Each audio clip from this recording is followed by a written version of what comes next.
In life, there is a lot that could be said to be uncertain. Like, should I shave against the grain? Should I shave with the grain? Will the Ghostbusters ever get a good reboot? And pizza, is it truly meant to have pineapple on it? Well, I'll answer the last one. No, it doesn't. But among all of life's crazy mysteries, there's always one thing that you could always count on. And that's your local Starbucks always being here for you.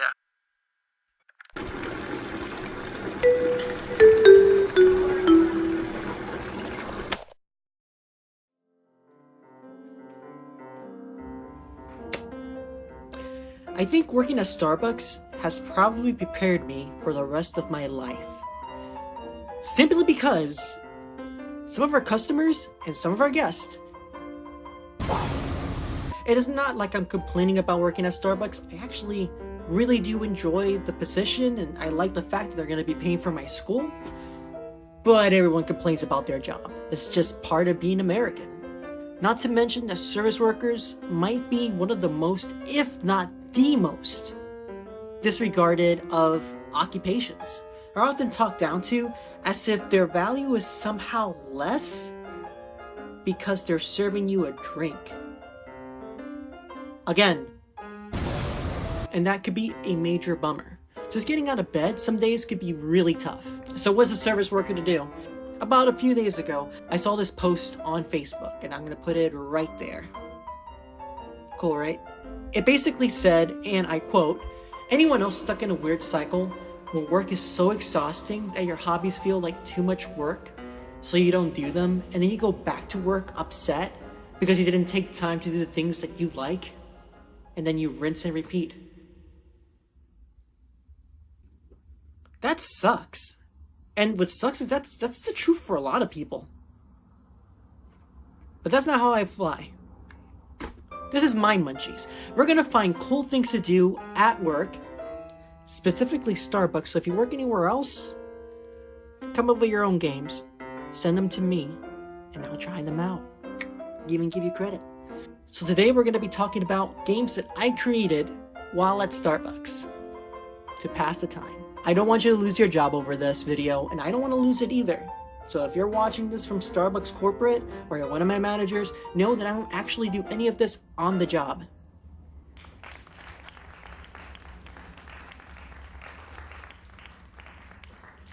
Just saying. The game plan.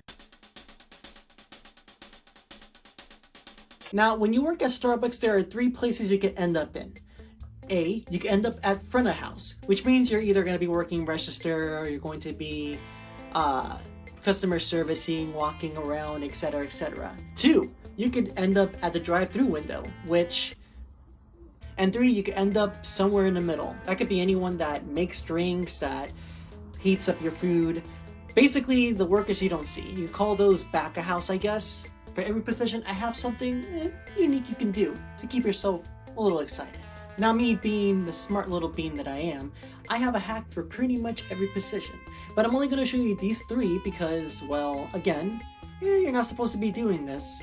But it's fun to think about. And hey, if you decide to take this information and use it on your own, even though I told you not to, well, it's not really my business.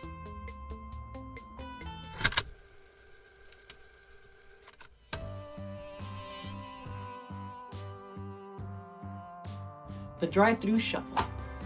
For this, you're going to need a nice smooth surface. Now, most drive-thrus, if they're keeping up to standards, will be nice and smooth, which makes it ideal for sliding. For this game, I recommend grabbing yourself 3 raw sugar packets. Though, to be honest, any sugar packet should do you just fine. Next, you're going to want to mark out 3 locations on that board with some kind of safety marker. It could be marked out with tape, receipts. My store's fancy, so we have these cool number things to separate our orders. That way we don't mess them up. The objective of the game is to slide the packet into the furthest one, but landing into any of the other ones also gives you points. There's no hardcore point system for this, and I think that's fine because, I mean, Maybe one day you're feeling competitive, and another, you're just kind of slumming it. Just want to toss the old sugar bags around. Probably could have phrased that better.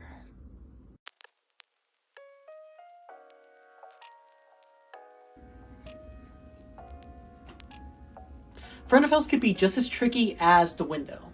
In fact, it's probably the riskiest position of all because you're right in people's faces.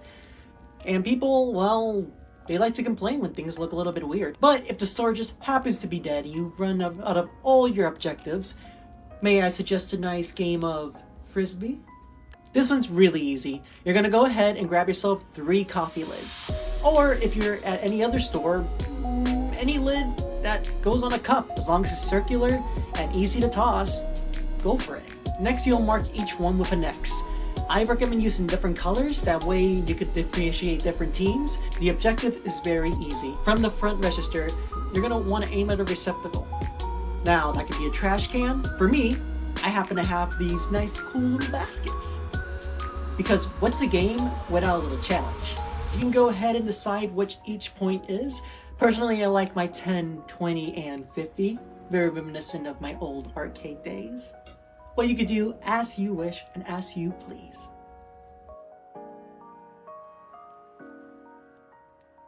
And so, my friends, we've arrived at the last game that I created for all my Starbucks partners. And I will say, this one was a little bit hard to come up with. You're too far from the front to interact with anyone, and you're too far from the back to be able to enjoy a little slide. Then, suddenly, the solution kind of came to me. I'm a huge musical nerd. And what do musical nerds do? We sing, sing, sing.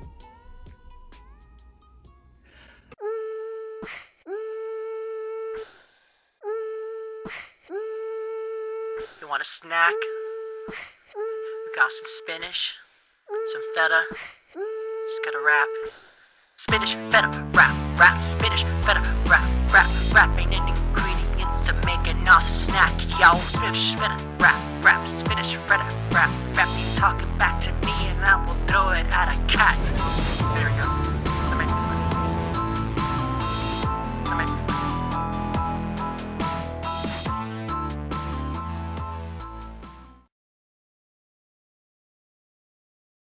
And so, another day sets on this episode.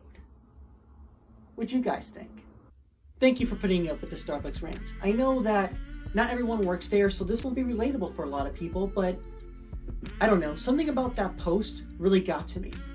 If you're out there and you feel fully and truly stuck in your job, I want you to know, you're not alone, A, and B, it isn't the last thing you can do. Life is long, and your opportunities can be endless, regardless of where you are.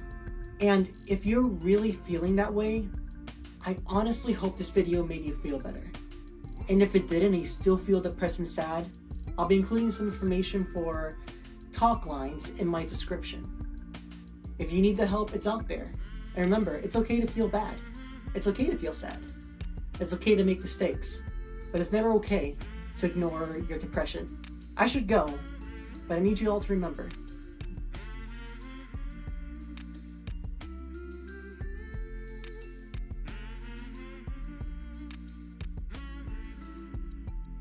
You're all absolutely breathtaking.